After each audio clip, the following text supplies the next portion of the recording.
karena menghalangi mobilnya saat hujan deras. Luna memperlakukan Azka dengan arogan dan menghinanya di depan banyak orang. Matahari pagi belum sepenuhnya menampakkan diri. Ketika saya mulai mengatur gerobak cilok di depan warung kopi milik Ibu Yanti, udara dingin masih menyelimuti Desa Cipaku, sebuah kawasan pinggiran kota Bandung yang terletak tak jauh dari jalur utama Bandung-Garut. Saya selalu suka pagi-pagi seperti ini, tenang, segar, dan belum dipenuhi hiruk-pikuk kendaraan. Nama saya Aska Pradita, atau cukup panggil Aska saja. Usia saya 27 tahun, lahir dan besar di sini. Siak, SMA, saya memilih untuk tidak melanjutkan kuliah karena kondisi ekonomi keluarga. Ayah saya sudah meninggal 5 tahun lalu karena sakit jantung, dan ibu hanya bekerja sebagai buruh cuci di rumah ramah warga sekitar. Adik-adik saya masih sekolah, jadi saya merasa harus turun tangan mencari nafkah.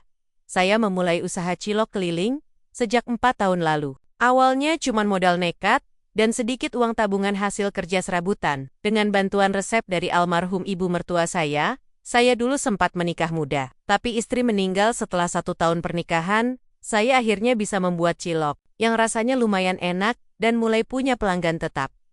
Gerobak kayu yang saya dorong tiap hari bukan barang baru, bekas warisan dari pamannya Faris, teman masa kecil saya yang sekarang menjadi wartawan di salah satu media lokal. Walaupun sederhana, gerobak itu sudah seperti sahabat bagi saya. Setiap roda yang berputar membawa harapan, meski kadang juga rasa lelah. Setiap pagi, saya keliling dari pukul 6 sampai siang, menjajakan cilok aneka bumbu, kacang, kecap pedas, dan bawang putih. Kalau lagi ramai pembeli, kadang sampai sore. Meskipun penghasilan saya tidak pasti, saya bersyukur bisa hidup sederhana dan membantu keluarga. Saya percaya, rezeki itu ada di mana-mana. Asal kita mau berusaha dan tidak malu pada pekerjaan halal. Saya memang bukan orang berpendidikan tinggi, tapi bukan berarti saya tidak punya harga diri. Saya selalu berusaha bersikap ramah dan rendah hati kepada siapapun. Saya tahu betul bagaimana rasanya diremehkan dan itulah kenapa saya tidak pernah ingin menyakiti hati orang lain, tapi ternyata dunia tidak selalu ramah pada orang yang baik. Hari itu, Rabu, 24 April tahun 2025. Cuaca mendung, langit kelabu sejak pagi. Saya memutuskan untuk keliling lebih jauh dari biasanya, menuju kawasan perkantoran di Jalan Soekarno-Hatta, tempat banyak pegawai bank dan instansi pemerintah berkumpul. Biasanya, siang hari di sana cukup ramai dengan pembeli. Pukul 10 pagi, hujan mulai turun. Geremes tipis, tapi cukup membuat jalanan licin dan jalan agak macet. Saya berusaha tetap tenang, mencari posisi yang aman untuk berhenti sejenak dan melindungi dagangan saya dari air. Tapi, entah kenapa, hari itu rasanya semua berjalan lambat. Dan kemudian, kamu ngapain di tengah jalan? Nggak lihat mobil gue? Suara itu memecahkan lamunan saya. Sebuah mobil hitam berhenti mendadak di depan gerobak saya. Pintu belakang terbuka, dan seorang wanita langsung keluar dengan langkah kasar. Dia memakai blazer biru gelap, rok pendek, dan sepatu hak tinggi. Rambutnya disanggul rapi, dan matanya menatap saya dengan tatapan. Entahlah, seperti melihat sampah. Saya minta maaf, Bu, kata saya cepat. Mundur selangkah dan mencoba menepi. Tapi ini jalan umum ya, Mbak, timpal seorang ojol yang lewat di sebelah saya. Wanita itu tidak peduli, matanya fokus pada saya. Gue lagi buru-buru, kamu malah berhenti. Di tengah jalan, gue bisa telat meeting, tahu? Saya diam. Saya tahu, jika terus dibantah, situasinya bisa memanas. Lagi pula, dia benar. Saya memang berhenti di tempat yang kurang tepat, karena hujan deras tiba-tiba. Saya hanya ingin melindungi dagangan saya agar tidak basah. Sekali lagi, kalau mau jualan, cari tempat yang benar. Bukan seenaknya sendiri. Lo pikir lo siapa? Cilok aja sok-soken macetin jalan. Ucapan itu terasa seperti tamparan keras, tapi bukan fisik melainkan mental. Di sekeliling kami, beberapa orang mulai menonton. Ada yang merekam, ada yang berbisik-bisik, tapi tidak ada yang berani membela saya. Menandok tidak ingin ribut, tapi di dalam dada, sesuatu bergolak. Sakit, marah, malu, maaf Mbak, saya akan hati-hati lagi. Dia mendengus. Harusnya lo malu jadi penjual cilok, gaji sehari nggak tentu, otak pas-pasan, dan sekarang bahkan ganggu orang lain. Cari kerja yang layak deh. Kemudian dia masuk ke mobil dan pergi. Roda mobilnya melaju, meninggalkan genangan air dan bekas hujan. Sementara saya masih di sana, Dengan gerobak basah dan hati yang terluka, orang-orang mulai membubarkan diri. Beberapa memberi ucapan simpati. Ada yang bilang, "Sabar, Mas," tapi itu tidak menghilangkan rasa sakit yang tertinggal. Saya kembali mendorong gerobak, tanpa semangat. Saya tidak tahu namanya, tapi saya yakin dia pegawai bank. Mobilnya, cara bicaranya, aura sombongnya, semuanya menunjukkan bahwa dia bukan orang biasa. Entah manajer, entah supervisor, entah apa. Saya tidak pernah membayangkan bahwa wanita itu akan menjadi sosok penting dalam hidup saya. Bahkan, ia akan menjadi kunci dari sebuah perubahan besar yang akan mengubah hidup saya selamanya. Tapi saat itu, saya hanya seorang penjual cilok yang dihina di tengah jalan hujan, dan dunia belum siap untuk melihat apa yang akan saya lakukan selanjutnya. Saya pulang sore itu dengan langkah berat. Gerobak cilok yang biasanya terasa ringan, seperti memperberat langkah saya hari itu. Hujan sudah reda, tapi udara masih dingin menusuk tulang. Saya bahkan tidak ingat, apakah dagangan saya habis, atau tidak. Yang saya tahu, hati ini penuh luka. Sesampainya di rumah sederhana saya, di pinggir sawah desa Cipaku, ibu menyambut dengan senyum lelah. Ia sedang mencuci baju dengan ember plastik di depan rumah. Adik-adik saya, Rani dan Farid, sedang asyik bermain kartu di atas teras. "Kok cepet pulang, Nak?" tanya ibu sambil menjemur kain. Saya hanya tersenyum tipis. Pagi-pagi, hujan deras. Nggak banyak yang beli. Ibu mengangguk. "Makan dulu, nanti kalau malam, bisa keliling lagi." Di pasar malam juga ramai. Saya masuk ke kamar kecil kami. Dindingnya dari triplek, atapnya seng, dan kasur tipis di lantai jadi tempat istirahat. Tiap malam, saya duduk, melepas jaket basah, dan menyalakan ponsel. Layar menyala, dan langsung muncul notifikasi dari media sosial banyak. Entah kenapa, timeline Facebook dan Instagram saya dipenuhi video. Bukan sembarang video, itu adalah video saya. Kemarin siang, saat wanita itu menghina saya di tengah jalan, saya menontonnya sekali, 2 kali. Perasaan sakit itu kembali menusuk. Tapi bukan hanya itu. Di kolom komentar, orang-orang ramai berkomentar. "Penjual cilok aja punya harga diri lebih tinggi dari manajer bank sombong itu. Jangan merendahkan orang karena pekerjaannya. Penjual cilok juga kerja halal kok." Aduh, kasihan banget. Penjualnya, emangnya jualan cilok itu dosa? Kalau dia sombong begitu, pasti nanti ada balasannya. Saya membaca semua komentar itu tanpa suara. Ada rasa haru, marah, malu, dan aneh. Saya tidak pernah ingin menjadi viral, tidak ingin jadi pusat perhatian seperti ini. Ini bukan tentang ketenaran ini, tentang penghinaan yang tersebar luas. Saya coba tenangkan pikiran, tapi beberapa jam kemudian, HP saya berdering. Nomor asing. "Assalamualaikum, Mas Aska." "Waalaikumsalam." "Iya, saya sendiri." "Ini siapa ya?" "Saya, Faris. Mas, teman waktu kecil lo dulu, ingat nggak?" Saya terkejut. "Faris? Wartawan?" "Wah, iya, ingat dong. Lama nggak ketemu?" "Iya, gue lihat videonya lo viral. Banyak orang marah sama si cewek itu. Lo baik-baik aja, tapi dia sombong banget." Saya diam. Emang gue nggak salah juga sih, tapi rasanya malu aja diperlakukan gitu di depan umum. Faris terdiam sejenak. "Mas, gue mau minta izin untuk liputan. Boleh nggak gue datang ke rumah besok? Bisa kita wawancara bentar?" Gue yakin banyak orang yang pengen tahu siapa si penjual cilok yang berani tetap tegak meski dihina. Saya ragu. "Gue bukan siapa-siapa, Mas. Gue cuma penjual cilok biasa. Ngapain diwawancara?" Faris tertawa kecil. "Itulah hebatnya lo. Orang lain mungkin akan marah, protes, bahkan bikin drama besar. Tapi lo diam, sabar, dan tetap bekerja. Itu inspiratif." Saya menghela napas. "Ya udah, kalau emang penting, besok aja. Pagi-pagi belum keliling." Faris bilang oke dan menutup telepon. Saya kembali termenung. Saya tidak tahu apa yang akan terjadi esok, tapi saya mulai menyadari satu hal. Dunia mungkin meremehkan saya karena pekerjaan saya, tapi takdir tidak akan selamanya membiarkan saya direndahkan. Saya adalah Aska, penjual cilok, dan mungkin saya punya peran lebih besar dari sekadar menjual makanan jalanan. Keesokan paginya, Faris datang seperti yang ia janjikan. Ia membawa kamera kecil dan mic untuk wawancara. Kami duduk di teras rumah saya, sementara ibu dan Edi Kodik menyiapkan teh hangat. Saya menceritakan semua kejadian saat hujan itu dengan jujur bagaimana saya tidak berniat mengganggu, bagaimana wanita itu langsung memaki. dan betapa sakitnya rasa malu yang saya alami. Faris mencatat beberapa poin penting. Sesekali ia bertanya lebih dalam, tapi tidak pernah terkesan menyudutkan. Setelah selesai, ia tersenyum.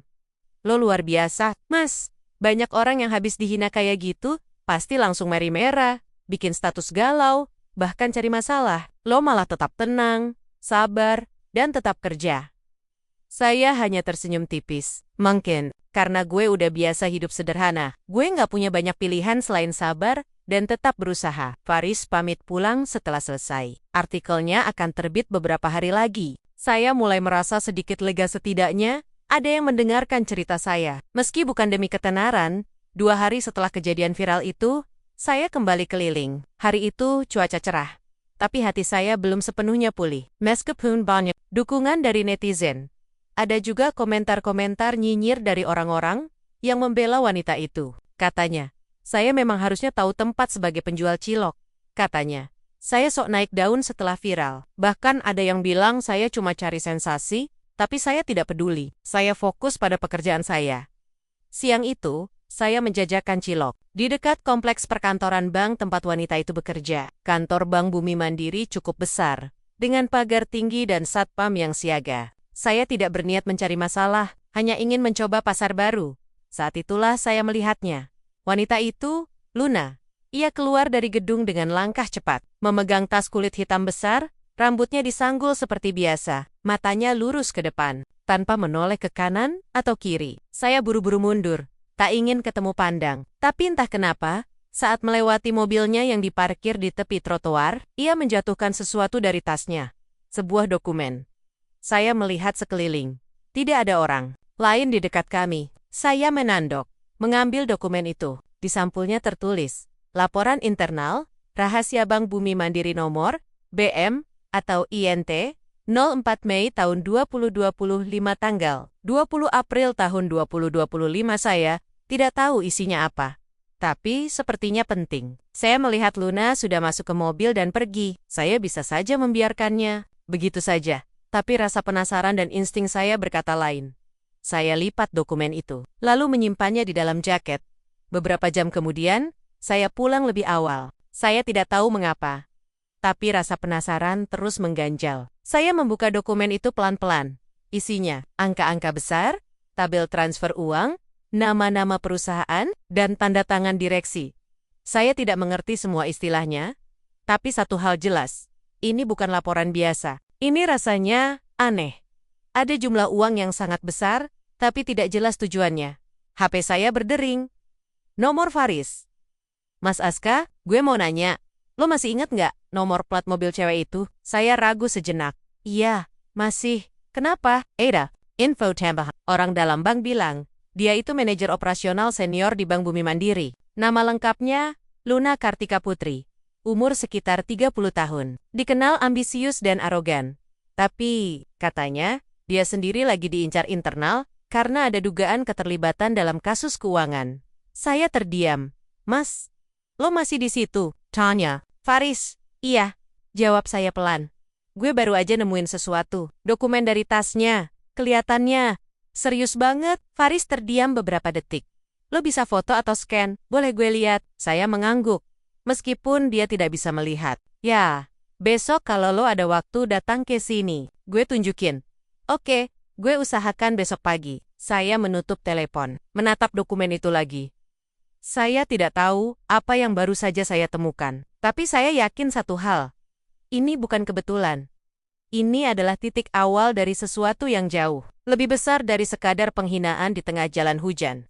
Pagi itu, Faris datang lebih awal dari biasanya. Ia membawa laptop dan beberapa file kertas yang tampaknya sudah ia siapkan untuk membandingkan informasi. Kami duduk di teras rumah saya seperti kemarin.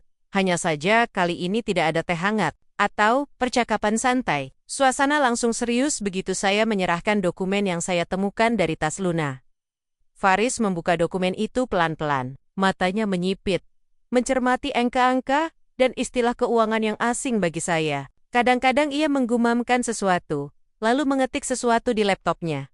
Mas Aska, katanya akhirnya, ini bukan sembarang laporan internal, ini sepertinya laporan transfer dana rahasia antara Bank Bumi Mandiri dan beberapa perusahaan. Fiktif? Saya mengerutkan dahi. Maksud lo, mereka ngirim uang ke perusahaan yang nggak benaran ada? Faris mengangguk. Ya, dan jumlahnya.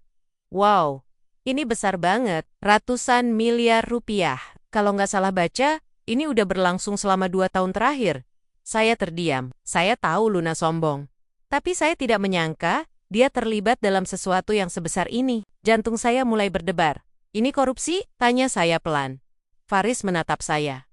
Kalau ini benar, iya, ini bisa jadi salah satu kasus penggelapan dana terbesar di sektor perbankan swasta. Dan kalau kita bisa buktikan, ini bisa bikin bank itu ambruk. Saya menelan ludah. Terus, kita harus ngapain? Faris tersenyum tipis. Kita butuh ahli, seseorang yang paham investigasi keuangan. Gue kenal seseorang penyidik muda di KPK.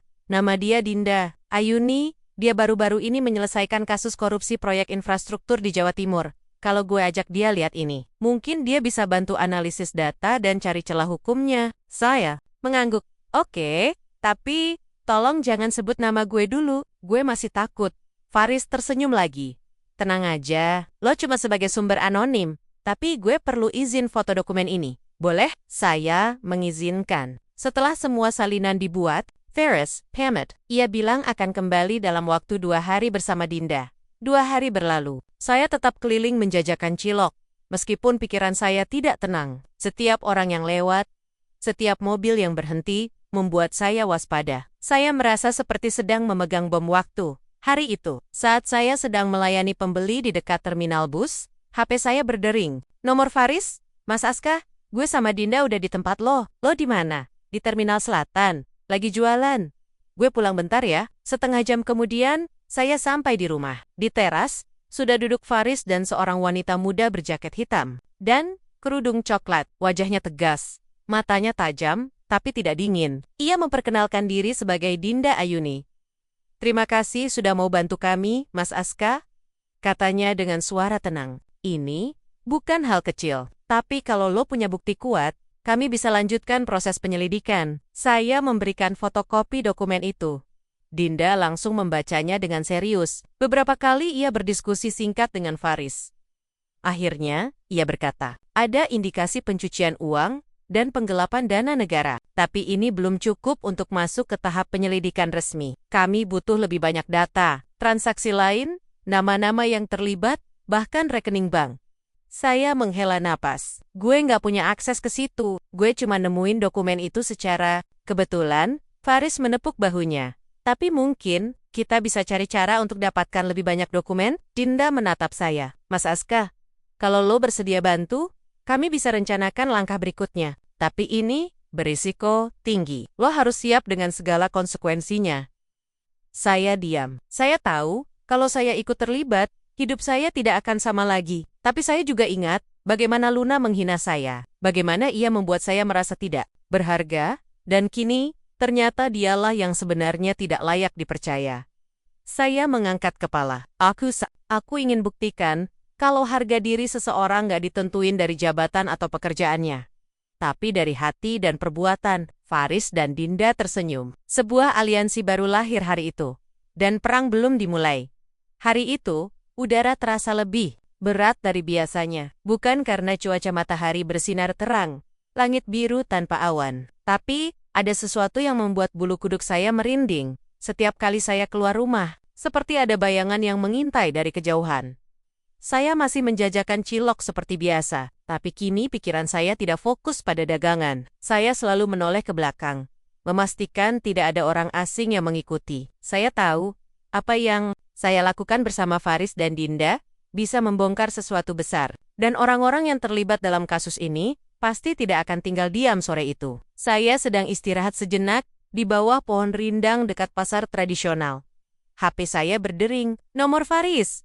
Mas Aska, suara Faris terdengar agak gugup. Kamu harus hati-hati. Kami dapat informasi kalau Bank Bumi Mandiri sudah mulai menyelidiki siapa yang bocorkan dokumen itu. Saya meneguk ludah. Mereka tahu? Belum.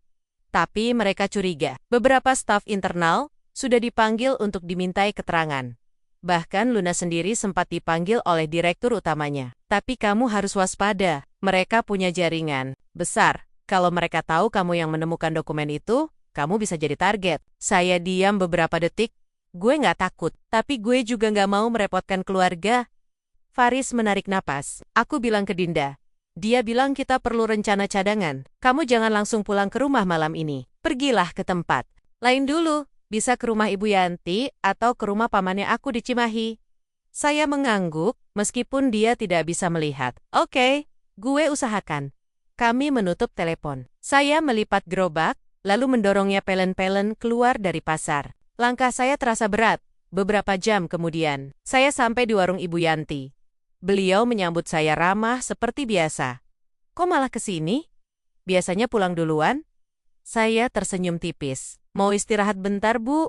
Lagi banyak pikiran. Ibu Yanti menawarkan teh hangat dan pisang goreng. Saya menerimanya dengan senang hati. Sambil menikmati camilan sore itu, saya mencoba melupakan semua tekanan yang mengganjal, tapi ternyata ancaman itu datang lebih cepat dari yang saya duga. Pukul 8 malam. Saat saya sedang membersihkan gerobak di halaman belakang warung, tiba-tiba, sebuah mobil hitam berhenti di depan. Dua pria turun. Badan mereka besar.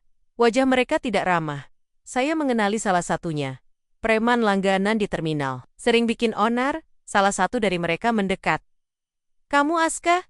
Saya mencoba tenang. Iya. Ada apa? Ia melirik ke sekeliling. Lalu, berkata pelan.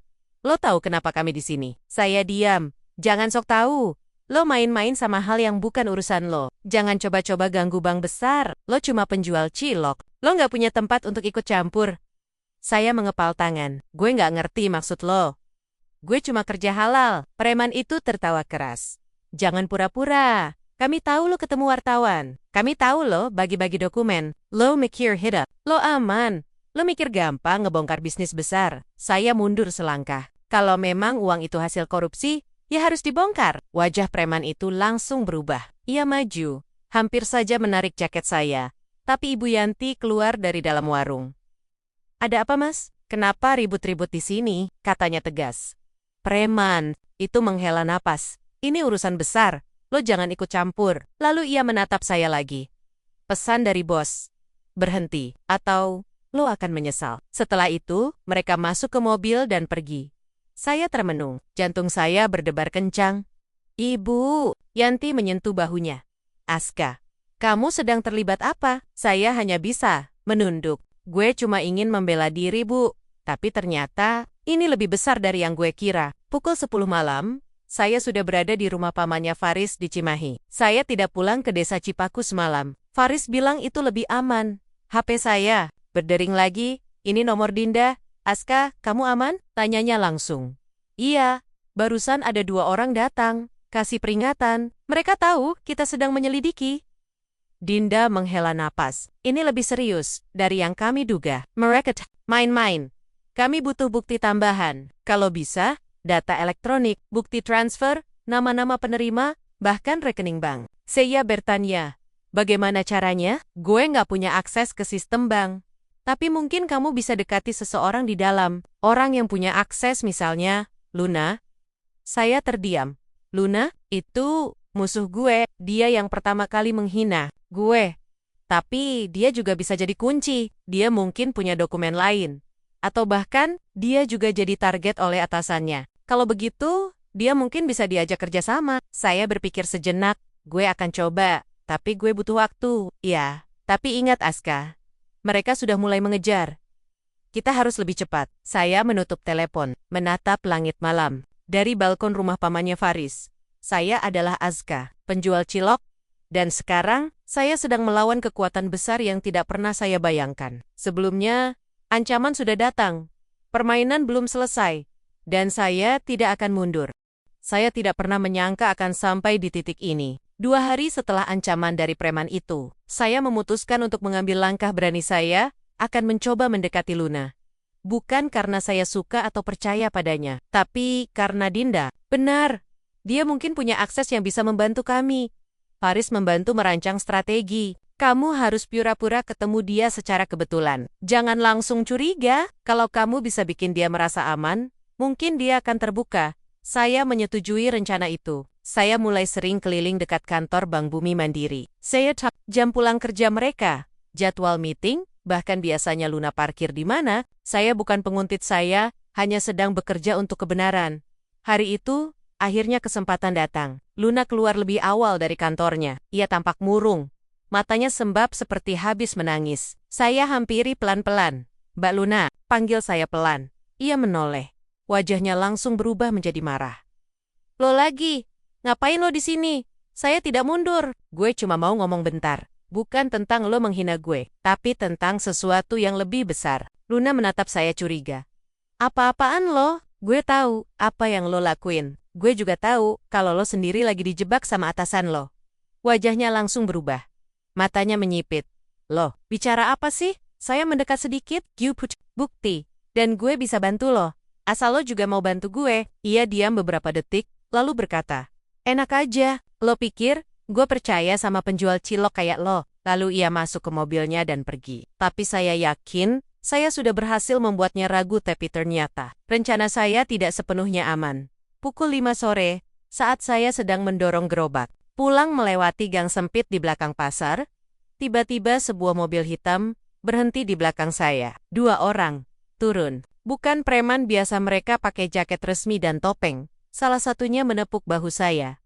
"Jalan." Saya mencoba melawan. "Apaan ini? Saya nggak ngerti." Yang satu lagi langsung menutup mulut saya dengan sapu tangan basah. Power bad bias tercium jelas. Saya dipaksa masuk ke mobil. Saya tidak ingat berapa lama waktu berlalu. Saat saya sadar, saya sudah terikat di dalam sebuah ruangan kosong. Ada lampu neon di atas kepala. Dindingnya dicat abu-abu. Bau lembab dan besi berkarat menyergap hidung saya.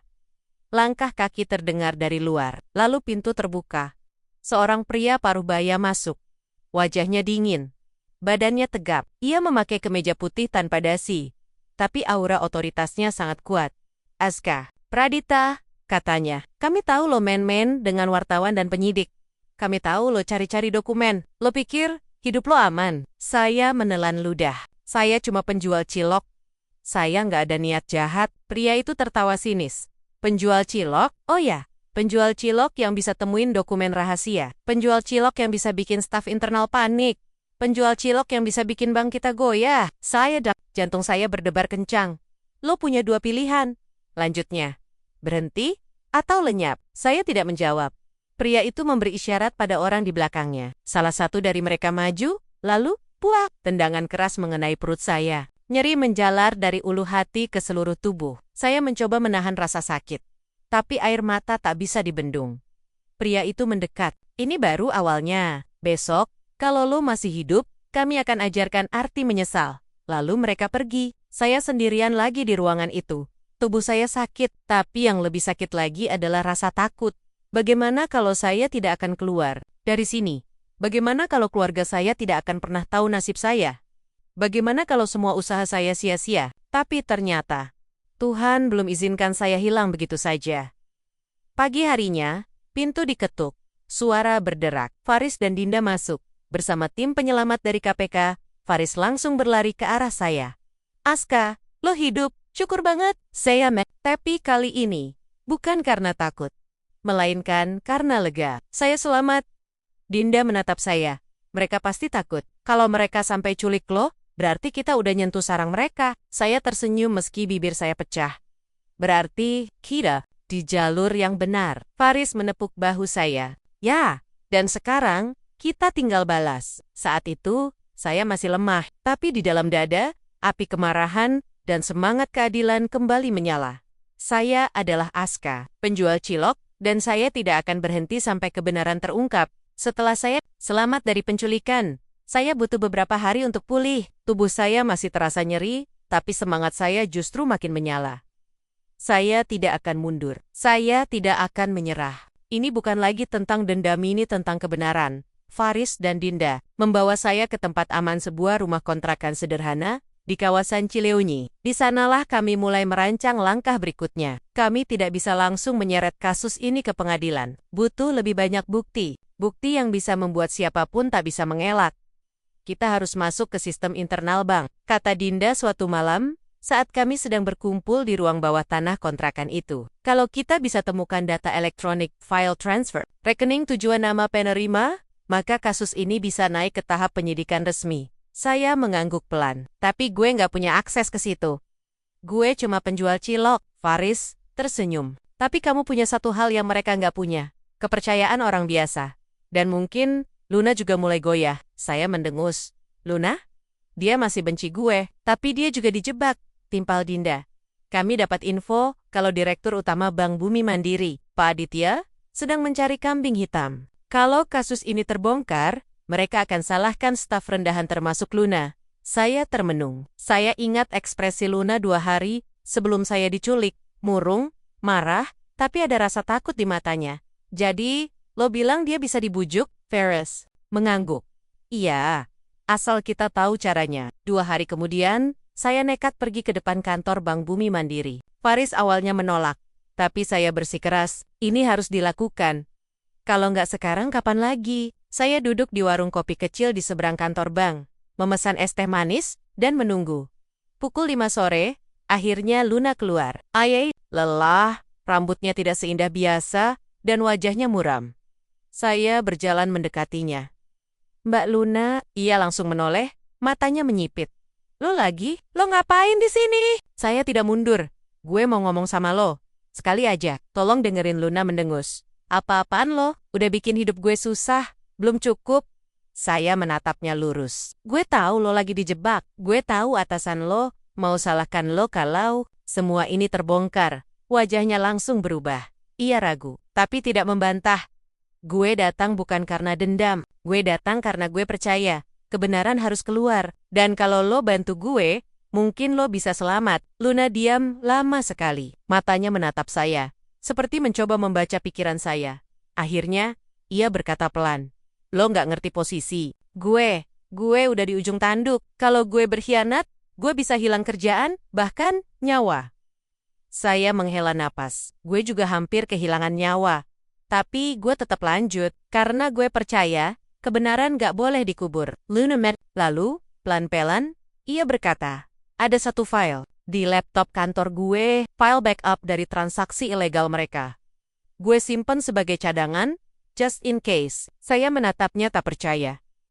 Lo bisa akses? Ia menghela napas. Bisa, tapi nggak gampang. Kantor pasang CCTV dan sistem keamanan ketat, harus waktu tepat. Faris yang sedari tadi menyimak dari kejauhan, langsung maju. Kami bisa bantu. Kami punya tim teknis yang bisa hack sistem keamanan selama 15 menit.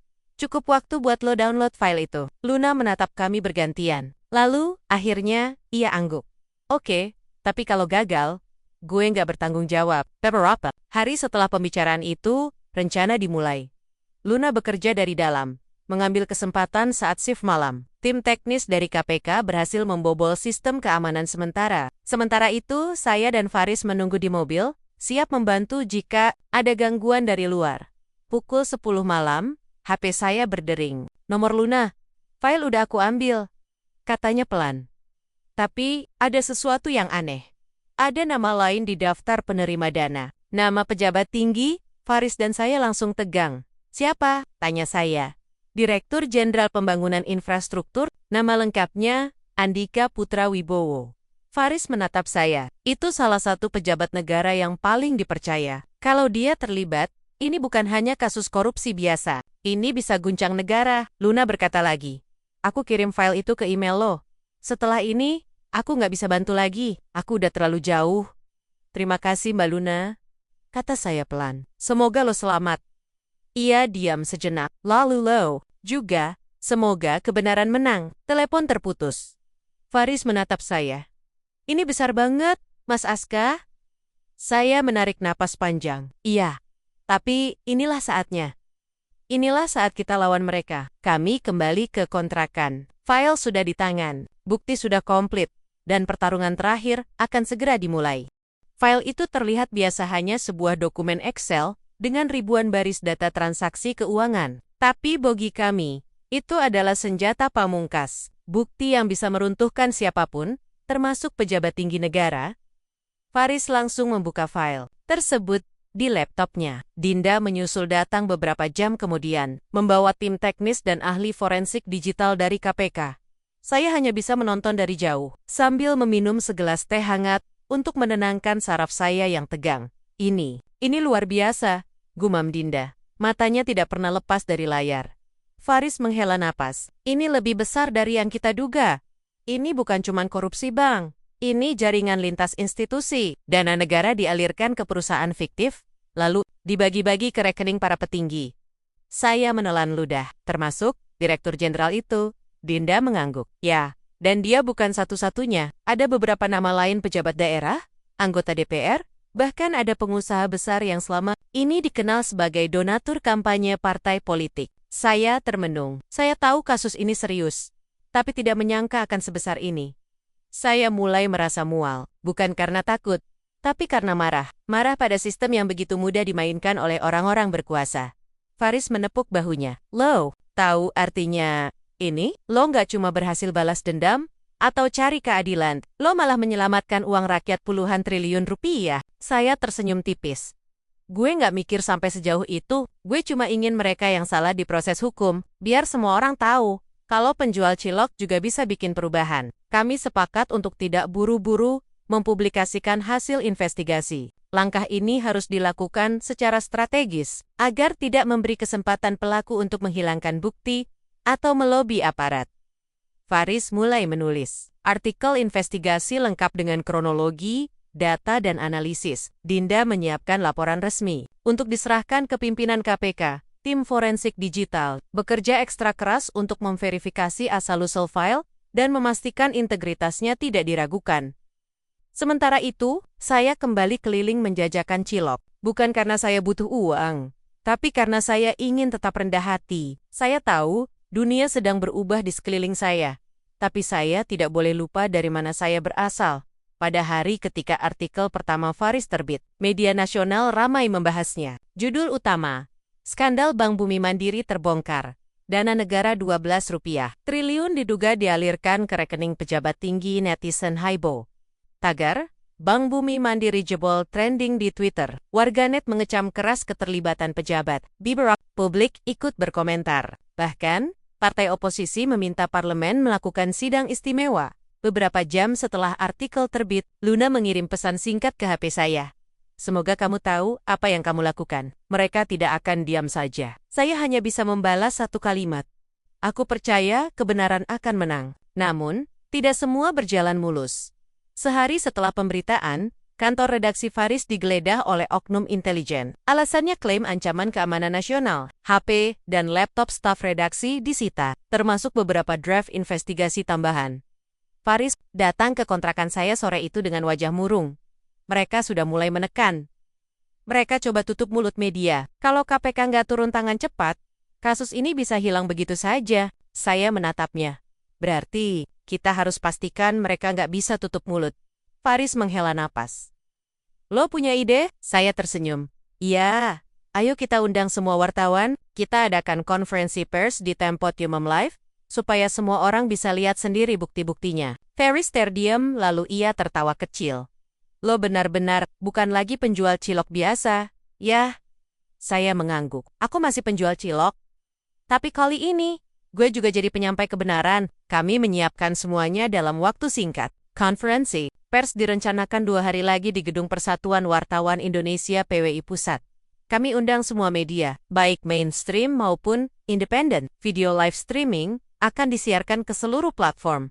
Luna tidak hadir, tapi ia berjanji akan menjadi saksi jika dibutuhkan. File cadangan sudah kami simpan di server aman, serta dibagikan ke beberapa akun anonim di internet sebagai antisipasi penghapusan data. Saya tahu, langkah ini akan membuat saya jadi target lagi. Tapi sayap saya adalah Aska, penjual cilok, dan saya akan membongkar kebenaran, meski langit akan runtuh. Konferensi pers itu menjadi titik balik. Setelah siaran langsung selama 3 jam penuh, di mana saya, Faris, dan Dinda menyampaikan bakti-bakti lengkap dengan data transaksi, nama-nama pelaku, hingga keterlibatan pejabat tinggi, semua mata di Indonesia tertuju pada kasus Bank Bumi Mandiri. Pagi, setelahnya, KPK resmi membuka penyelidikan. Sore harinya, beberapa petinggi bank ditahan. Malamnya, Direktur Jenderal Andika Putra Wibowo diperiksa intensif oleh penyidik. Dan hanya dalam waktu seminggu, kasus ini naik ke tahap penuntutan. Saya tidak pernah menyangka akan sampai ke pengadilan tipikor. Saya hanya penjual cilok biasa. Tapi ternyata, sebagai saksi kunci yang menemukan dokumen awal, saya harus hadir di sidang perdana. Faris menemani saya saat itu. Ia sudah jadi teman dekat saya sejak awal investigasi. Dinda juga datang sebagai perwakilan KPK. Luna, ia tidak muncul di publik. Tapi kabarnya bersedia menjadi whistleblower jika dibutuhkan. Sidang pertama digelar di Pengadilan Negeri Jakarta Selatan. Gedung megah dengan lantai marmer dan suasana formal yang membuat saya gugup. Tapi saya tidak mundur. Saya ingat pesan ibu sebelum berangkat. Jangan takut, nak. Lo punya kebenaran di tangan. Di dalam ruang sidang, atmosfernya tegang. Jaksa penuntut umum dari KPK mulai membacakan dakwaan. Nama-nama besar disebut Direktur Utama Bank Bumi Mandiri, Manajer Operasional Senior Luna, hingga pejabat negara seperti Direktur Jenderal Andika Putrawibowo. Saya dipanggil sebagai saksi ketiga. Saat saya maju, semua mata tertuju pada saya. Ada wartawan yang mengambil foto, ada keluarga korban korupsi yang menatap saya dengan harapan, dan ada terdakwa yang menatap saya dengan tatapan dingin. Hakim mulai bertanya, "Nama lengkap Anda?" Aska Pradita. Pekerjaan? Penjual cilok keliling. Ruangan sempat sunyi sejenak. Beberapa orang tampak terkejut, tapi hakim hanya mengangguk. "Silakan jelaskan bagaimana Anda menemukan dokumen yang menjadi bukti utama dalam kasus ini?" Saya menjawab dengan tenang. Meskipun jantung saya berdebar keras, saya ceritakan semuanya mulai dari hari hujan itu, ketika saya dihina oleh Luna, hingga penemuan dokumen yang jatuh dari tasnya. Saya jelaskan bagaimana saya memberikannya kepada Faris, lalu bagaimana kami bekerja sama dengan KPK untuk mengungkap jaringan korupsi tersebut. Jaksa penuntut umum kemudian bertanya, "Apakah Anda memiliki dendam pribadi terhadap salah satu terdakwa?" Saya diam sejenak, lalu jawab, "Iya, saya dendam. Bukan karena dia menghina saya, tapi karena dia membuat saya merasa bahwa nilai hidup seseorang hanya diukur dari jabatannya, padahal ternyata dialah yang melakukan hal terburuk mengkhianati rakyat demi uang." Beberapa orang di ruangan itu menepuk tangan kecil. Hakim mengetuk palu agar suasana tetap tenang. Setelah selesai, saya kembali ke tempat duduk. Di ruang sidang, saya melihat Luna. Ia duduk sendirian. Wajahnya murung, tapi matanya tidak lagi penuh arogansi. Kali ini, ada penyesalan di dalamnya.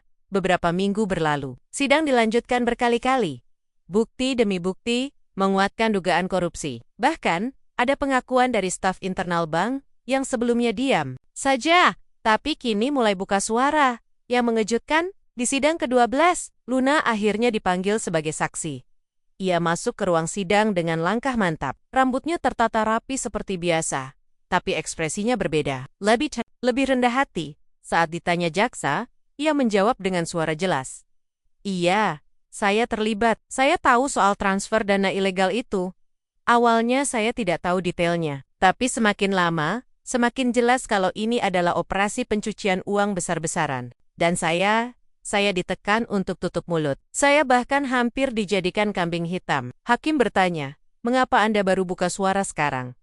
Luna menatap saya sejenak, lalu ia menjawab, "Karena saya menyadari, kebenaran itu tidak bisa cukup. Dan karena saya sadar, orang yang saya hina dulu penjual cilok itu malah lebih berani daripada saya." Sebuah tepuk tangan spontan meletus di ruang sidang, termasuk dari saya. Sidang terakhir tiba. Putusan akan dibacakan. Saya tidak bisa tidur. Malam sebelumnya, Faris dan Dinda menemani saya di hotel dekat pengadilan. Besok pagi, saat sidang dimulai, semua media nasional menyorotnya. Di luar gedung pengadilan, ratusan massa berkumpul aktivis, mahasiswa, korban korupsi, dan masyarakat umum. Putusan dibacakan. Direktur Utama Bank Bumi Mandiri divonis 14 tahun penjara. Direktur Jenderal Andika Putrawibowo divonis 12 tahun penjara. Luna Kartika Putri mendapat hukuman 5 tahun, dengan pertimbangan bahwa ia telah menjadi whistleblower dan membantu penyelidikan. Sementara saya hanya bisa menatap lenggit-lenggit ruang sidang. Saya masih Aska, penjual cilok, tapi kini saya juga simbol keberanian rakyat kecil.